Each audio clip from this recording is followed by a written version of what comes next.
কোনো একটি গ্রামে গণেশ তার স্ত্রী গঙ্গার সঙ্গে বসবাস করত। তাদের ছোট্ট একটি মেয়ে ছিল যার নাম ছিল চাঁদনি। চাঁদনির বাবা গণেশ পেঁয়াজু বিক্রির কাজ করত। পেঁয়াজু বিক্রি করে সে যা টাকা ইনকাম করত তাই দিয়েই সে তার মেয়ে চাঁদনিকে স্কুলে পড়ালেখা করাতো।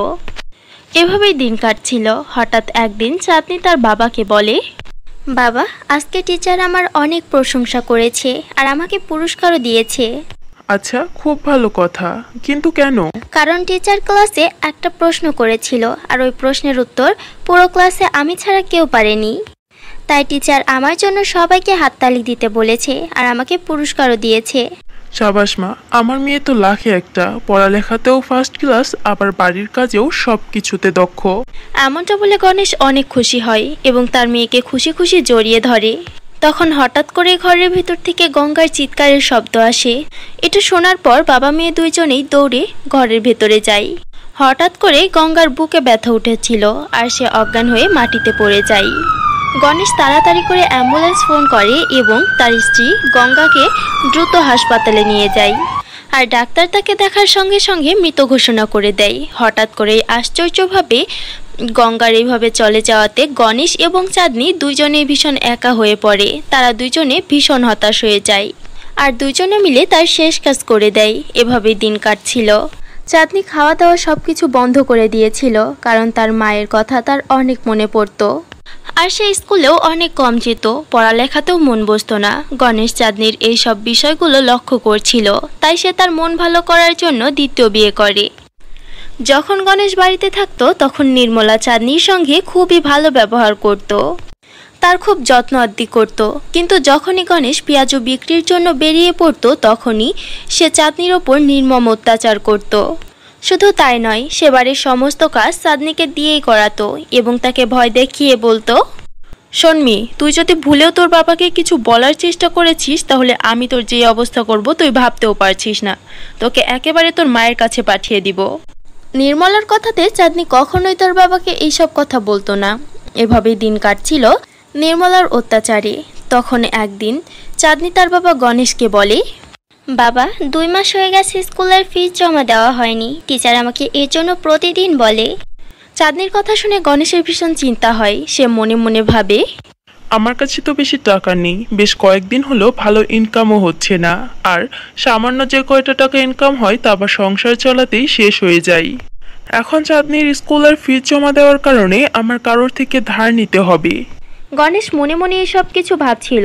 ঠিক তখন চাঁদনি বলে, কি হয়েছে বাবা, এখন আবার কি ভাবতে লাগলে তুমি? কিছু না মা, এসব নিয়ে তোমাকে ভাবতে হবে না, তুমি যাও গিয়ে নিজের পড়ালেখা করো আর স্কুলে মনোযোগ দাও। আর তোমাকে ফিস নিয়ে ভাবতে হবে না, আমি সময় মতো ফিস জমা দিয়ে দিব। গণেশ নিজেই জমানো টাকা এবং গ্রামের পঞ্চায়েতের থেকে ধার নিয়ে তার স্কুলের ফিসের টাকা এক জায়গায় করে আর বাড়িতে এসে তার মেয়ে চাঁদনিকে বলে, চাঁদনি, আমি তোমার স্কুলের ফিসের টাকা নিয়ে চলে এসেছি। এখন আমি টাকাগুলো তোমার মায়ের কাছে রেখে দিচ্ছি, কালকে স্কুলে যাবার সময় তুমি তোমার মায়ের থেকে চেয়ে নিয়ে যাবে। ঠিক আছে বাবা। এরপর গণেশ সমস্ত টাকা দিয়ে দেয় নির্মলার হাতে। পরের দিন যখন চাঁদনির স্কুলে যাওয়ার সময় সে তার মায়ের থেকে স্কুলের ফিসের টাকা চায় তখন সে তাকে টাকা দিতে রাজি হয় না। আর অন্যদিকে সৎমা নির্মলার ভয়ে চাঁদনি এই কথাটি তার বাবাকে বলতে পারে না। এভাবেই আরও বেশ কয়েকটি মাস কেটে যায়। এভাবেই তার পড়ালেখা চলছিল। হঠাৎ করে একদিন ক্লাস টিচার তাকে স্কুল থেকে বের করে দেয় নিয়মিত ফিস জমা দেওয়ার না কারণে। অন্যদিকে চাঁদনি তার বাবাকে দেখানোর জন্য প্রতিদিন সকালবেলায় তার বাবা বাড়িতে থাকাকালীন স্কুলের ব্যাগ এবং ইউনিফর্ম পরে বাড়ি থেকে বের হয়, কিন্তু সে স্কুলে যায় না। সে বাড়ির পাশেই একটা গাছের আড়ালে লুকিয়ে থাকে এবং তার বাবা বাড়ি থেকে বেরিয়ে যাওয়া পর্যন্ত অপেক্ষা করে। তার বাবা যখন পেঁয়াজু বিক্রির জন্য বাড়ি থেকে বেরিয়ে যায় তখন সে চুপি চুপি আবারও বাড়িতে চলে আসে এবং ব্যাগ রেখে ইউনিফর্ম চেঞ্জ করে বাড়ির সমস্ত কাজ একাই করতে থাকে। কারণ সে নির্মলাকে এতটাই ভয় পেত যে তার ভয়ে সে তার বাবাকে কখনো কিছু বলতেও পারেনি। কিন্তু হঠাৎ করে একদিন তার বাবার মৃত্যু হয়ে যায় আর এই সুযোগটাই ব্যবহার করে নির্মলা। গণেশের মৃত্যুর পর নির্মলার অত্যাচার আরও বেড়ে যায়। একদিন নির্মলা চাঁদনিকে বলে, আরে এই অপয়ামি, আর কতদিন বসে বসে খাবি? এখন থেকে কাজ করতে বেরোবি তুই, নয়তো তোকে খেতেও দিব না আর এই বাড়িতেও থাকতে দিব না, ঘাড় ধাক্কা দিয়ে বের করে দিব এই বাড়ি থেকে। এখন থেকে প্রতিদিন তুইও তোর বাবার মতো পেঁয়াজু বিক্রি করতে যাবি। আর তোর যা টাকা ইনকাম হবে সমস্ত টাকা আমার কাছে নিয়ে এসে দিবি, নয়তো মনে রাখিস এই বাড়িতে তোর ঠাঁই হবে না। নির্মলার এমন নিষ্ঠুরতম কথা শুনেও চাঁদনি সেই বাড়িটি ছাড়তে চাইছিল না, কারণ তার মনে হতো তার বাবা মা সবসময় সেই বাড়িতে বিরাজ করে। সে তার বাবা মায়ের স্মৃতি খুঁজে পায় সেই বাড়িতে, তাই যে কোনো মূল্যে সে সেই বাড়িতে থাকতে চাইতো। একদিন কান্না করতে করতে চাঁদনি নির্মলাকে বলে, মা, আমি এই বাড়ি ছেড়ে কোথাও যাব না, আমি প্রতিদিন পেঁয়াজও বিক্রি করতে যাব, কিন্তু দয়া করে তুমি আমাকে এই বাড়ি থেকে বের করে দিও না। চাঁদনি বাধ্য ছিল। এরপর থেকে প্রতিদিন সে বড়া তৈরি করত এবং সেগুলো সে বাজারে নিয়ে যেত বিক্রি করার জন্য। পেঁয়াজও বিক্রি করে সে যা টাকা পেত সমস্ত টাকাগুলোই সে তার সৎ মায়ের হাতে তুলে দিত। একদিন যখন চাঁদনি পেঁয়াজও বিক্রি করে বাড়িতে ফিরে আসছিল, হঠাৎ করে এই রাস্তার মধ্যে সে একটা মহিলাকে দেখতে পায়, যে মহিলার প্রচণ্ড বুকে ব্যথা উঠেছিল এবং সে ছটফট করছিল। চাঁদনি সেই মহিলার এই অবস্থা দেখতে পারছিল না, আর তার মায়ের কথা মনে পড়ে যায় যে হঠাৎ করে বুকে ব্যথা ওঠার কারণে আর সঠিক সময় চিকিৎসা না হওয়ার কারণে তার মায়ের মৃত্যু হয়েছিল। চাঁদনি তাড়াতাড়ি করে একটা অটোরিকশা থামায় এবং বলে, দাঁড়ান, কেউ আমাকে সাহায্য করুন, তাড়াতাড়ি আন্টিকে কেউ হাসপাতালে পৌঁছে দিন, নয়তো আমার মায়ের মতো এই আন্টিরও মৃত্যু হয়ে যাবে। এভাবেই চাঁদনি চারিদিকে ছুটাছুটি করে এবং অনেক মানুষের থেকে সাহায্য চায়, কিন্তু কেউ তাকে সাহায্য করে না। এরপর চাঁদনির সামনে আর কোনো উপায় থাকে না, সে নিরাশ হয়ে এদিক ওদিক দেখছিল। তখন সে একটি পুরনো ঠেলা গাড়ি দেখতে পায়। চাঁদনি সেই মহিলাকে সেই ঠেলা গাড়িতে শুয়ে দেয় এবং সেই ঠেলা গাড়িটি ধাক্কা দিয়ে দিয়ে হাসপাতাল পর্যন্ত পৌঁছায়। হাসপাতালে পৌঁছাতেই ডক্টর সেই মহিলার চিকিৎসা করায় এবং সে চাঁদনিকে বলে, দেখো মা, তোমার আন্টির চিকিৎসা হয়ে যাবে, কিন্তু তার আগে তোমাকে কাউন্টারে টাকা জমা দিয়ে আসতে হবে। ডাক্তারের এই কথা শুনে চাঁদনি সারা দিন পেঁয়াজও বিক্রি করে যে টাকাগুলো ইনকাম করেছিল সমস্ত টাকা সে কাউন্টারে জমা করে দেয় এবং মনে মনে বলে, অনেক বেশি রাত হয়ে গেছে, এখন যদি আমি বাড়িতে না যাই তাহলে মা আমাকে অনেক মারবে, আর এমনকি আমাকে বাড়ি থেকে বের করেও দিতে পারে। এমনিতেও আজকের ইনকামের সমস্ত টাকা আমি ডাক্তারকে দিয়ে দিয়েছি, যা দিয়ে আন্টির চিকিৎসা হয়ে যাবে, আন্টি সুস্থ হয়ে যাবে। এমনটা ভাবার পর চাঁদনি বাড়ির উদ্দেশ্যে রওনা দেয়। অনেক রাত হয়ে গিয়েছিল। এদিকে নির্মলা বাড়িতে অপেক্ষা করছিল আজকে চাঁদনির পেঁয়াজও বিক্রি করার টাকাগুলো নেবে বলে। হঠাৎ করেই চাঁদনি বাড়িতে চলে আসে, আর চাঁদনিকে দেখার পর নির্মলা বলে, আরে মহারানী, এসে গেছিস তুই? এত রাত হলো কেন? কি ব্যাপার? আর টাকা কোথায়? দে, টাকাগুলো দে। মা, আজকে তুমি একটা টাকাও নিয়ে আসিনি। এরপর চাঁদনি আর কিছু বলবে ঠিক এর আগ মুহূর্তেই তার সৎ মা নির্মলা তাকে অনেক মারে আর তাকে ঘাড় ধাক্কা দিয়ে সেই বাড়ি থেকে বের করে দেয়। অপয়া কোথাকার, যা বেরিয়ে যায় বাড়ি থেকে, এখন তোর জন্য আর এই বাড়িতে কোনো জায়গা নেই, চল পালা এখান থেকে, নয়তো আরো মারবো। বেচারি চাঁদনি কি বা করার ছিল তার, সে নিঃস্ব হয়ে বাড়ি থেকে বেরিয়ে যায় এবং রাস্তাতে এদিক ওদিক হাঁটতে থাকে। থাকার জন্য সে কোনো জায়গা পায় না, কোনো মতে রাতটা পার হয়। এরপর দিনও চলে আসে। 2-3 দিন পর্যন্ত চাঁদনি এভাবেই রাস্তাতে এদিক ওদিক ঘুরতে থাকে। 3 দিন হয়ে গেছে এভাবেই রাস্তাতে ঘুরছি, কিচ্ছু খাইনি, ক্ষুধাতে আমার জীবন বেরিয়ে যাচ্ছে। এমনটা বলার পর চাঁদনি রাস্তার পাশে পড়ে থাকা ডাস্টবিন থেকে কিছু খাবার তুলে খায়। ঠিক তখন সেখানে চাঁদনির মৃত বাবার আত্মা হাজির হয়, যা দেখে চাঁদনি ভীষণ ঘাবড়ে যায়। এরপর চাঁদনির মৃত বাবার আত্মা বলে, চাঁদনি, এটা তোর কি অবস্থা হয়ে গেছে? যদি আমি জীবিত থাকতে তুই আমাকে সবকিছু ঠিকঠাক মতো বলে দিতি, তাহলে তোর আর এই অবস্থা দেখতে হতো না। এই কাজের জন্য ওই মহিলাকে আমি উচিত শিক্ষা দিতাম। বাবা, আমাকে ক্ষমা করে দাও। বাবা, আমি তোমাকে কোনো কথা বলতে অনেক ভয় পেতাম, কারণ মাকে আমার খুব ভয় লাগতো। মা যে কোনো সময় আমার যে কোনো ক্ষতি করে দিতে পারতো, সব সময় হুমকি দিত আমাকে। ওই মহিলাকে মা বলার কোনো প্রয়োজন নেই, মা ডাক শোনার যোগ্য নয় ও। মা, ও তোর সঙ্গে যে অত্যাচারগুলো করেছে সমস্ত কিছু ভুলে যা, আর ও যা করেছে তার শাস্তিও এই জন্মেই পাবে। মা, আমি তোমাকে অসাধারণ একটি জাদুর মখমলের লেহেঙ্গা দিচ্ছি, যা দিয়ে তোমার পুরো জীবন পুরোপুরিভাবে পাল্টে যাবে।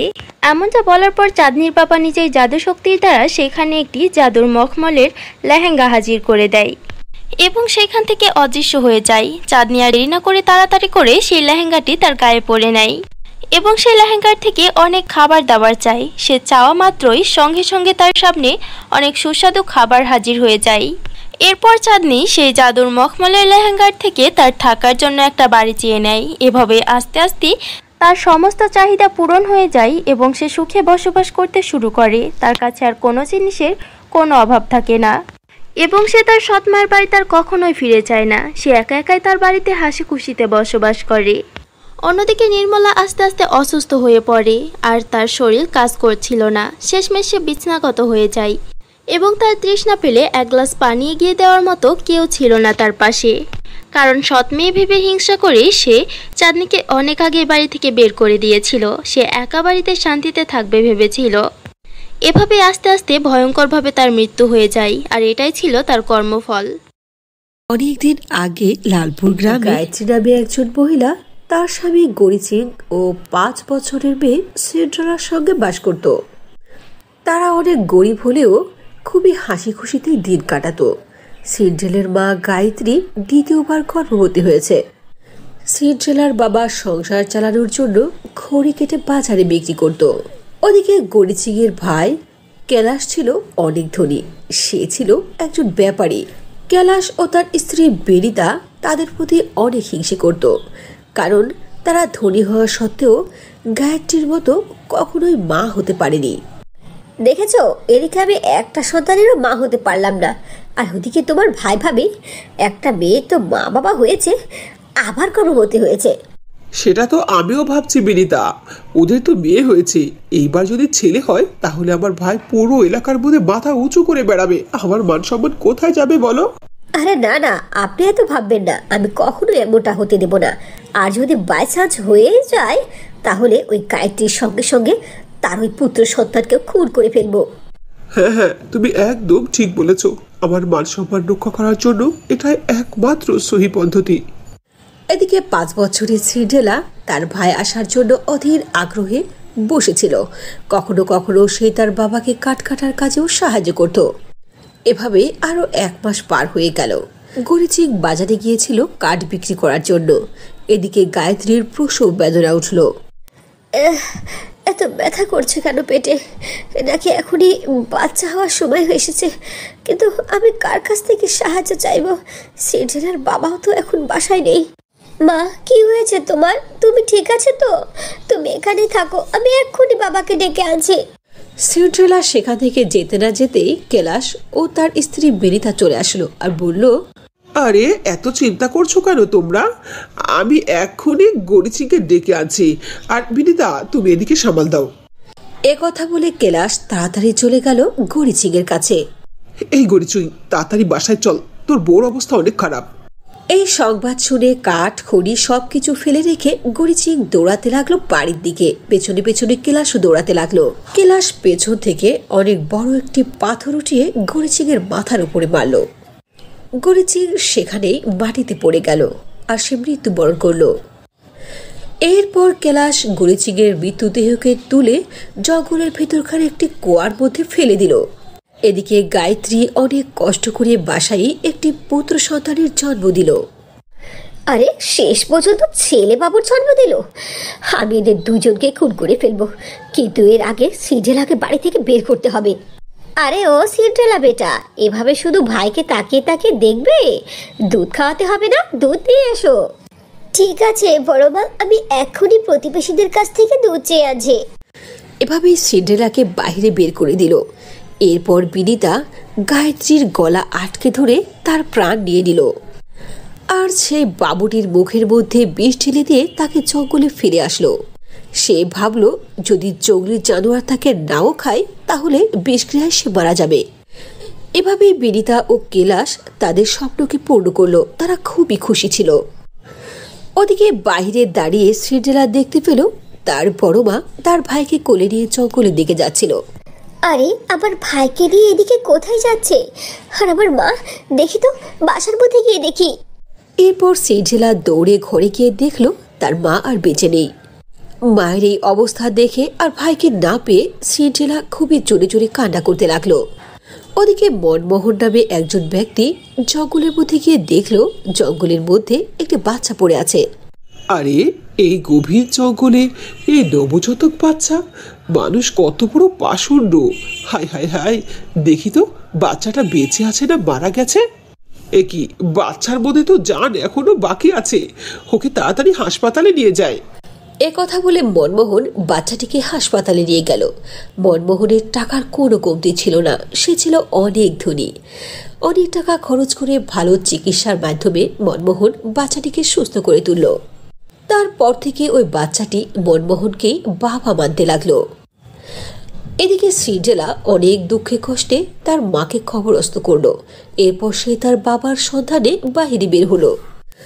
অনেক খোঁজাখুঁজির পরও সিন্ড্রেলা তার বাবা গরিচিকে কোথাও খুঁজে পেল না, কারণ তার বাবা তো আর পৃথিবীতে নেই, সেও তো মারা গেছে তার আপন বড় ভাই কেলাসের হাতে। সিন্ড্রেলার দুঃখের আর কোনো সীমা রইল না। সিন্ড্রেলা তার পেট চালানোর জন্য তার বাবার মতো জঙ্গলে কাঠ কেটে বাজারে বিক্রি করতে শুরু করলো। কিন্তু কেলাস আর বিনিতা সিন্ড্রেলার এই সুখটুকু সহ্য করতে পারল না। তারা সিন্ড্রেলাকে তাদের ঘর থেকেও বের করে দিল। আরে সিন্ড্রেলার বাচ্চা সিন্ড্রেলা, এই ঘর আমার, তোর বাবার না, তাই বলছি এই ঘর থেকে তুই বের হয়ে যা। না না, এই ঘর এখন আমার। আমার বাবা অনেক কষ্ট করে ঘরটা বানিয়েছে, আমি এই ঘর ছেড়ে কোথাও যাব না। আরে বাবারে, যত বড় মুখ নয় তত বড় কথা, তোর বাবা তো মারা গেছে, এখন এই ঘরের মালিক আমি, যা এই ঘর থেকে বের হয়ে যা। এভাবেই কেলাস সিন্ড্রেলাকে বাড়ি থেকে বের করে দিল, আর গরিচিকের সমস্ত সয় সম্পত্তি যা ছিল সব কিছু নিজের আয়ত্ত করে নিল। নিরুপায় হয়ে সিন্ড্রেলা জঙ্গলের মধ্যে গিয়ে ছোট্ট একটি ঝুপড়ি তৈরি করলো আর তার ভিতরেই থাকতে লাগলো। মা, বাবা, আমি বুঝতে পেরেছি তোমাদেরকে কারা খুন করেছে, আর আমি ওয়াদা করছি আমি ওদের প্রতিশোধ দেব। এরপর থেকে সিন্ড্রেলা সেই জঙ্গলের ভেতরেই থাকতে লাগলো। বাবার মতো সেই জঙ্গল থেকে খড়ি কেটে বাজারে বিক্রি করে তার পেট চলাতে লাগলো। সে জঙ্গল থেকে ফল পেড়ে খেত, জঙ্গল থেকে খড়ি কেটে বিক্রি করত। এভাবে সে তার জীবন চালাতে লাগলো। ওদিকে সিন্ড্রেলার ছোট ভাই বিনয় মনমোহনের কাছেই বড় হতে লাগলো। মনমোহন তার নাম রেখেছিল বিনয়। বিনয় লেখাপড়া করে অনেক বড় ইঞ্জিনিয়ার হয়ে গেল, কিন্তু টাকা পয়সা থাকার কারণে বিনয়ের মধ্যেও অহংকার চলে আসলো। সে বাড়ির চাকর নকরদের সঙ্গে খুবই খারাপ ব্যবহার করত। আরে একটা কথা তোমাদের কি প্রতিদিন বলতে হয়? আমি বলিনি যে আমি ঘুম থেকে উঠতে না উঠতে আমার ঘরে কফি রেখে দেবে? যাও এখান থেকে। এদিকে সিন্ড্রেলা অনেক কষ্ট দিন কাটাচ্ছে। তার কাপড়ও অনেক ছেড়ে গেছে, কাপড় কেনার মতো তার কোনো টাকা নেই। জঙ্গলে কাঠ কাটার সময় বিভিন্ন জায়গা থেকে তার জামা ছিঁড়ে ছিঁড়ে গেছে। যদি আজ আমার মা বাবা বেঁচে থাকতো তাহলে এভাবে জীবন কাটাতে হতো না, আর এভাবে পুরাতন ছিঁড়া কাপড় পরে থাকতে হতো না। এভাবে আফসোস করতে করতে সবগুলো খড়ি কেটে মাথায় করে সিন্ড্রেলা বাজারে নিয়ে গেল বিক্রি করার জন্য। বাজারের লোকজন সিন্ড্রেলাকে দেখে অনেক হাসি ঠাট্টা করতে লাগলো। দেখেছো, সিন্ড্রেলা নতুন নতুন ডিজাইনের জামা পরে আসে, কোথায় যে পায় এসব, কত জায়গায় ফাটা। আরে এই মেয়েটির কি লজ্জা শরম নাই? এলাকার পুরুষদের সামনে এইরকম ছেঁড়া কাপড় পরে আসে কি করে? ছি ছি ছি ছি ছি। এসব শুনে সিন্ড্রেলার অনেক বেশি দুঃখ হলো। সিন্ড্রেলা খড়িগুলো সব বাজারে ফেলে রেখে সে কান্না করতে করতে জঙ্গলের ভেতরে সেই কুয়ার কাছে গিয়ে কান্না করতে লাগলো। হে খোদা, আমার কি দোষ? গরিবদের সব সময় কেন বিপদ হয়? সবাই কেন গরিবদের দিকে আঙুল তুলে কথা বলে? যারা আমার মা বাবা ভাইকে খুন করে দিল, নিখোঁজ করে দিল, তাদেরকে কেউ কিচ্ছু বলে না, তারা স্বাধীনভাবে ঘুরে বেড়াচ্ছে। আর আমি কি অপরাধ করেছি? আমি গরিব, আমার টাকা পয়সা নেই, এই জীবনের আমি রাখবো না। আমি এখন এই কুয়ার মধ্যে লাফ দিয়ে আমার জীবন শেষ করে ফেলবো। আমি আর পারছি না সহ্য করতে। এ কথা বলে সিন্ড্রেলা যখনই কুয়ার মধ্যে ঝাঁপ দিয়ে তার জীবন দিতে গেল, ঠিক তখনই সে তার বাবার আওয়াজ শুনতে পেল। সিন্ড্রেলা বেটা, তুমি এমনটা করো না। যদি তুমি এভাবে জীবন দিয়ে দাও তাহলে আমাদের যে খুন করেছে সেই খুনিদের শাস্তি দেবে কে? তারা তো এখনো ঘুরে বেড়াচ্ছে। বাবা, আমি সব জানি, কিন্তু কি করব কিছুই বুঝে উঠতে পারছি না। ওদের তো অনেক টাকা, আমি কিভাবে প্রতিশোধ দেব? এলাকার মানুষ সবাই আমার দিকে আঙুল তোলে, কেউ আমার পরিস্থিতি বোঝার চেষ্টা করে না। বাবা মামনি, এই জন্য আমি তোমাকে এই জাদুর টাকার লেহেঙ্গা দিলাম। এই জাদুর টাকার লেহেঙ্গা তোমাকে সব দিক থেকে হেল্প করবে। আর এই জাদুর লেহেঙ্গা তোমাকে তোমার ছোট ভাইয়েরও দেখা দিয়ে দিবে। কি বলো বাবা এসব? আমার ছোট ভাই? ছোট ভাই তাহলে এখনো বেঁচে আছে? হ্যাঁ মা, তোমার ছোট ভাই এখনো বেঁচে আছে। এই জাদুর টাকার লেহেঙ্গায় তোমাকে তোমার ছোট ভাইয়ের পরিচয় করিয়ে দেবে। একথা শুনে সিন্ড্রেলা অনেক বেশি খুশি হলো, তার বাবাকে ধন্যবাদ জানালো। এরপর সে জাদুর টাকা সে লেহেঙ্গা পরলো ও বলল, এই জাদুর টাকার লেহেঙ্গা তুমি আমার ভাইয়ের ঠিকানা বলে দাও। একথা বলার সঙ্গে সঙ্গে সেখানে আলো প্রকট হলো, আর সেই আলোর মধ্যে সিন্ড্রেলা তার ছোট ভাইয়ের প্রতিচ্ছবি দেখতে পেল। সিন্ড্রেলা অনেক বেশি খুশি হলো। এরপর সিন্ড্রেলা জাদুর টাকার সেই লেহেঙ্গার মাধ্যমে সে তার ছোট ভাইয়ের পর্যন্ত পৌঁছে গেল। এরপর সিন্ড্রেলা তার ছোট ভাইকে সব কথা বলে দিল। কিন্তু আপু, তুমি এতদিন কোথায় ছিলে? বিনয়, আমার ছোট ভাই, তোকে আমি কোথায় না খুঁজেছি, কিন্তু কোথাও পাইনি। একথা বলে সিন্ড্রেলা বিনয়কে জড়িয়ে ধরল। বিনয়েরও অনেক ভালো লাগলো তার বড় বোনের সঙ্গে সাক্ষাৎ হয়ে। এরপর সিন্ড্রেলা বিনয়কে সঙ্গে করে একটি মামলা করলো। পুলিশ খুনের দায়ে কেলাস ও বিনিতাকে ফাঁসি দিয়ে দিল। এভাবেই সিন্ড্রেলা তার মা বাবার মৃত্যুর প্রতিশোধ দিল। এরপরে জাদুর টাকার লেহেঙ্গার মাধ্যমে তারা অনেক ধনী হয়ে গেল। সিন্ড্রেলা ও বিনয় মনের আনন্দে তাদের বাকিটা জীবন কাটাতে লাগলো। কোন একটি গ্রামে রুচি এবং অনিতা নামক দুই বোন তাদের সৎ মা বিনিতার সঙ্গে বসবাস করত। তাদের বাবা মারা গেছে বেশ কয়েকদিন হয়েছে। এই কয়েক মাসের মধ্যে বিনিতা তার আসল রূপ দেখাতে শুরু করে দিয়েছে। সে ছোট্ট দুইটা মেয়েকে দিয়ে বাড়ির সমস্ত কাজ করিয়ে নিত। রুচি বয়সে বড় ছিল। সে বড় বোন হওয়ার কারণে ছোট বোন অনিতাকে অনেক ভালোবাসত এবং সে একাই প্রায় বাড়ির কাজ করত। সে তার ছোট বোনকে কিছুই করতে দিত না, বাড়ির সমস্ত কাজ সে একাই করত। এভাবেই দিন কাটছিল।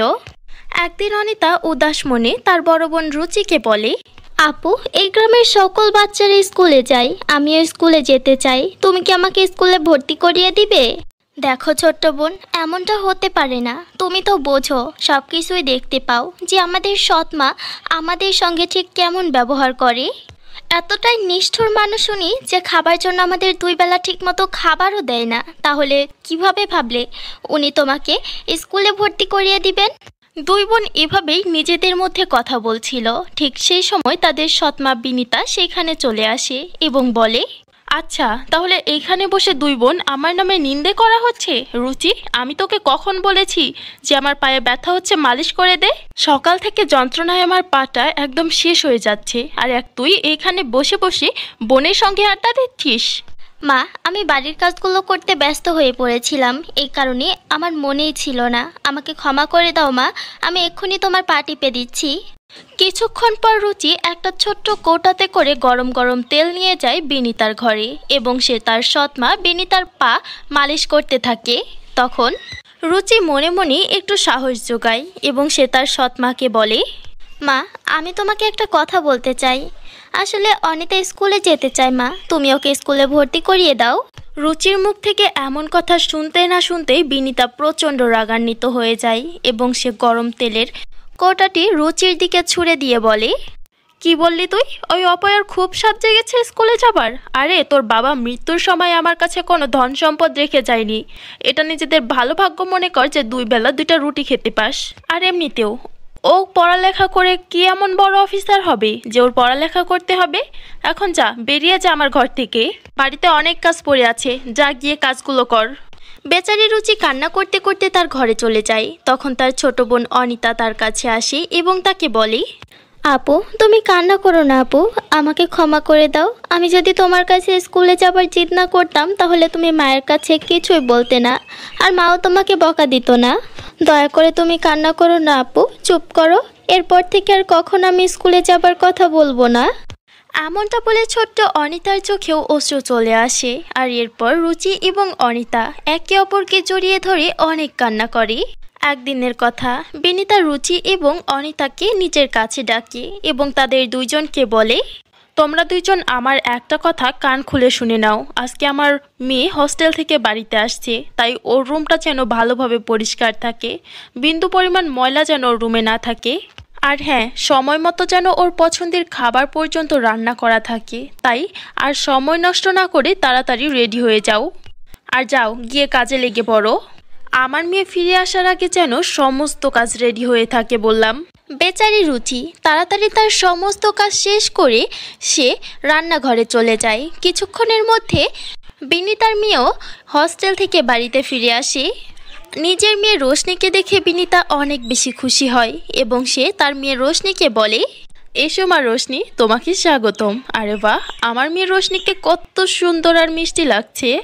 আরে মা, এতে এত আশ্চর্য হওয়ার আবার কি হলো? আমি তো আগে থেকেই সুন্দর, দেখতে হবে না আমি কার মেয়ে? ঠিক তখন রোশনির নজর পড়ে রুচি এবং অনিতার উপর। তখন রোশনি তার মাকে বলে, মা, তুমি এই দুই অপয়াকে এখনো এই বাড়িতে রেখে দিয়েছো? এতগুলো দিন হয়ে গেছে, তুমি এই দুইজনকে এখনো কেন বাড়ি থেকে বের করনি? আমি এদেরকে আমার বাড়িতে এক মুহূর্ত সহ্য করতে পারছি না, বের করে দাও এদেরকে। বিনিতা তার মেয়ে রোশনিকে অনেক ভালোবাসতো, এর কারণে সে তার মেয়ের কথাতে রুচি এবং অনিতা দুই বোনকে ঘাড় ধাক্কা দিয়ে বাড়ি থেকে বের করে দেয়। দুই বোন মিলে অসহায়ের মতো বিনিতার সামনে হাত জোড় করে অনেক অনুরোধ করে যেন তাদেরকে সেই বাড়িতে রাখা হয়। মা, দয়া করে আমাদেরকে বাড়ি থেকে বের করে দিও না, আমরা তো কোনো ভুল করিনি, তোমরা ছাড়া এই পৃথিবীতে আমাদের কে আছে মা?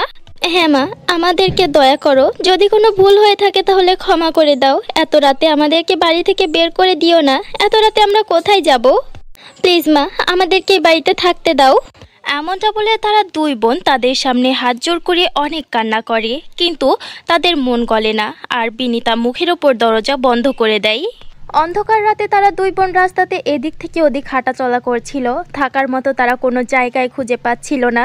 তারা ভীষণ ক্লান্ত হয়ে পড়ে এবং দুই বোন রাস্তার ওপরে ঘুমিয়ে পড়ে। সকালবেলায় উঠে অনিতা তার বড় বোন রুচিকে বলে, আপু, আমার অনেক ক্ষুধা পেয়েছে, আমাদের কাছে তো টাকাও নেই যে আমরা কিছু কিনে খাবো। আর দেখো, আমাদের মাও আমাদেরকে বাড়ি থেকে বের করে দিয়েছে, এখন আমাদের কি হবে আপু? আমরা কোথায় যাব? আমরা কি সারা জীবন এইভাবে রাস্তার ধারেই কাটাবো? বলো না আপু, চুপ করে আছো কেন? কি হবে আমাদের? না বোন, এভাবে আমাদের জীবন কাটবে না, তুমি চিন্তা করো না, আমি কোনো একটা কাজের খোঁজ করে নিব, যেই কাজে অন্তত আমরা দুই বেলা শুকনো দুইটা রুটি তো খেতে পারবো। আর রইল কথা থাকার জায়গার, কোনো ব্যাপার না, আমরা জঙ্গলের মধ্যে ছোট্ট একটা কুঠুরি বানিয়ে দুই বোনে মিলেমিশে থাকবো। চলো এখন কোথাও একটা জায়গা খুঁজে নিজেদের থাকার জন্য একটা মাথার উপর ছাদ বানাই। এরপর তারা দুই বোন জঙ্গল থেকে কাঠ নিয়ে এসে নিজেদের থাকার জন্য একটা ছোট্ট কুঠুরি বানিয়ে নেয়। এরপর রুচি একটা কাজ খোঁজার জন্য বেরিয়ে পড়ে। রুচি কোনো একটা বাড়িতে ঝাড়ু মোছার কাজ পায়। কাজ করে রুচি যে সামান্য পরিমাণ টাকা পেত, সেই টাকা দিয়ে তাদের দুই বোনের কোনোভাবে দিন কাটছিল। একদিন রুচি মনে মনে ভাবে, আমার বোন স্কুলে যেতে চাই আর আমারও ইচ্ছা ওকে স্কুলে পড়ানোর, এভাবে এক বাড়িতে কাজ করে কোনো রকমের সংসার চলে, ওকে স্কুলে ভর্তি করাতে পারবো না, তাই আমাকে 3-4 বাড়িতে কাজ ধরতে হবে যেন ওকে আমি স্কুলে ভর্তি করিয়ে দিতে পারি। এমনটা বলে রুচি অনেকগুলো বাড়িতে কাজ করতে শুরু করে দেয়। সে দিনরাত এক করে পরিশ্রম করতে থাকে, শেষমেশ তার কষ্টের সাফল্য পায়। তারা দুই বোন অসম্ভব খুশি ছিল। তারা সিদ্ধান্ত নিয়েছিল যে পরের দিন তারা তার ছোট বোন অনিতাকে স্কুলে ভর্তি করাতে যাবে। ওই দিন তারা দুই বোন নিজেদের মধ্যে অনেক গল্প করার পর রাতে খাবার খেয়ে ঘুমিয়ে পড়ে। কিন্তু দুর্ভাগ্যবশত সেই রাতে তারা ঘুমিয়ে যাবার পর তাদের ঘরে চোর প্রবেশ করে এবং রুচি তার বোনের অ্যাডমিশনের জন্য যে বাক্সে টাকা রেখেছিল সেই বাক্স সমেতই চোররা তুলে নিয়ে যায়। সকালবেলায় যখন রুচির চোখ খুলে তখন সে নিজের বাক্সটিকে দেখতে না পেয়ে অনেক কান্না করে। আরে কি হয়ে গেল এটা? আমি অ্যাডমিশনের জন্য দিন দিন যে টাকাগুলো জোগাড় করেছিলাম সব তো চুরি হয়ে গেছে। আমি কত পরিশ্রম করে টাকা জোগাড় করেছিলাম যেন আমি আমার বোনকে একটা স্কুলে ভর্তি করিয়ে দিতে পারি। এমনটা বলে রুচি অনেক কান্না করে। সে ভীষণ অসহায় হয়ে পড়ে। কিছুক্ষণ পর সে যেই বাড়িতে কাজ করত সেই বাড়ির মেম সাহেবের কাছে যায় কিছু টাকা সাহায্যের জন্য, কিন্তু কেউ তাকে সাহায্য করে না। রুচি নিরাশ হয়ে নিজের বাড়িতে ফিরে যাচ্ছিল। হঠাৎ করে সে জঙ্গলের মধ্যে একটা আহত তোতা পাখি দেখতে পায়। তার ভীষণ মায়া হয় এবং সে তোতা পাখিটির গায়ে জড়িপুটি লাগিয়ে দেয়। কিছুক্ষণ পর তোতাটি একদম ঠিক হয়ে যায় আর হঠাৎ করে সে একটা অনেক সুন্দর পরীর রূপ ধারণ করে। রুচি, তোমাকে অনেক অনেক ধন্যবাদ, তুমি আমার জীবন বাঁচিয়েছো। সত্যি তুমি অনেক ভালো এবং সৎ একটা মেয়ে। তাই আমি তোমাকে একটা উপহার দিতে চাই। এই নাও একটা লিপস্টিক। এটা কোনো সাধারণ লিপস্টিক নয়, এটা একটি জাদুর লিপস্টিক। এই লিপস্টিক তুমি যেখানে রোপণ করবে সেখানে রং বেরঙের লিপস্টিকের আবাদ হবে, আর তুমি সেই রং বেরঙের লিপস্টিকগুলো বিক্রি করে ভালোভাবে নিজের সংসার চালাতে পারবে। পরি, আপনাকে অনেক অনেক ধন্যবাদ। এখন আমি লিপস্টিক চাষ করে সেগুলো বাজারে বিক্রি করে আমার ছোট বোনের অনেক ভালো দেখাশোনা করতে পারবো, ওকে একটা ভালো স্কুলে ভর্তি করিয়ে দিতে পারবো। লিপস্টিক দিয়ে পরি সেখান থেকে অদৃশ্য হয়ে যায়। রুচি সেই লিপস্টিকটি নিয়ে একটা খোলা জায়গায় যায় এবং সে সেখানে লিপস্টিকটি রোপণ করে দেয়। এরপর কিছুক্ষণের মধ্যেই সেখানে রং বেরঙের লিপস্টিকের চাষাবাদ হতে শুরু করে। এটা দেখে রুচি অনেক বেশি খুশি হয় এবং সে সমস্ত লিপস্টিকগুলো ছিঁড়ে নিজের বাড়িতে নিয়ে আসে আর তার ছোট বোন অনিতাকে সব কিছু খুলে বলে। পরের দিন রুচি সমস্ত লিপস্টিকগুলো নিয়ে বাজারে যায় সেগুলো বিক্রি করার জন্য। রুচির কাছে ছিল অনেকগুলো ব্র্যান্ডের লিপস্টিক এবং সেগুলো কালার ছিল ভিন্ন ভিন্ন এবং কোয়ালিটিও অনেক ভালো ছিল, যার কারণে তার কাছে কাস্টমারের ভিড় লেগে যায় আর দেখতে দেখতে তার সমস্ত লিপস্টিকগুলো বিক্রি হয়ে যায়। এভাবে সে প্রতিনিয়ত লিপস্টিক বিক্রি করতে থাকে। আস্তে আস্তে সে লিপস্টিক বিক্রি করে অনেক বড়লোক হয়ে যায়, তার পরিস্থিতি অনেক ভালো হয়ে যায়। এখন তার কাছে কোনো জিনিসের কোনো কমতি নেই, থাকার জন্য অনেক বড় ভালো একটা বাড়ি, পরার জন্য নতুন নতুন ডিজাইনের অনেক পোশাক এবং নিজস্ব গাড়ি পর্যন্ত আছে তাদের কাছে। রং বেরঙের লিপস্টিকের সাহায্যে রুচি তার বোনকে অনেক ভালো একটা স্কুলে ভর্তি করিয়ে দেয় এবং সে সেই লিপস্টিকগুলোর সাহায্যে আস্তে আস্তে নিজের অনেক বড় একটা লিপস্টিকের দোকান খুলে বসে। মমতা, এখন থেকে তোমার স্কুলে যাওয়ার স্বপ্ন পূরণ হতে চলেছে। কাল থেকে তুমি স্কুলে যাবে নতুন স্কুলের ইউনিফর্ম পরে। তোমাকে কত সুন্দর লাগবে নতুন ইউনিফর্মে। সত্যি আপু, আমি কাল থেকে স্কুলে যাব। আপু, আজকে আমি অনেক খুশি আর পরীকেও অনেক অনেক ধন্যবাদ। পরের দিন অনিতা খুশি হয়ে তার স্কুলে চলে যায়। নতুন স্কুল তার অনেক ভালো লাগে। অন্যদিকে রুচি বাড়ির সমস্ত কাজ সেরে তার লিপস্টিকের দোকানে চলে যায়। সেখানে তার সৎমা এবং সৎ বোন লিপস্টিক কেনার জন্য দোকানে আসে। সেখানে তারা রুচিকে দেখে ভীষণ অবাক হয়ে যায়। আরে, এই অপয়াটা এখানে কি করছে? মা, তোমাদের আশ্চর্য হওয়ার কোনো প্রয়োজন নেই। এই দোকানটা ব্যক্তিগত আমার, আর এই দোকানের সামনে যে বাড়িটা দেখতে পাচ্ছ না, ওই বাড়িটাও আমার। আর হ্যাঁ, আরও একটা খুশির খবর শুনিয়ে দিই তোমাদেরকে। এই শহরের সবথেকে বড় স্কুলে পড়ালেখা করে আমার ছোট বোন।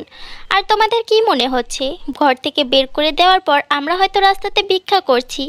কিন্তু তোমরা হয়তো এটা জানো না, যার কেউ নেই তার উপরওয়ালা আছে। আজ উপরওয়ালার কৃপায় আমরা দুই বোন অনেক ভালো জীবনযাপন করছি। রুচির কথা শুনে সৎমা এবং সৎ বোনের মাথা লজ্জাতে নিচু হয়ে যায়। তারা চুপচাপ সেখান থেকে বেরিয়ে যায়। অন্যদিকে রুচি এবং তার ছোট বোন অনিতা জাদুর লিপস্টিকের ক্ষেতের সাহায্যে হাসি খুশিতে সুন্দর জীবন কাটায়।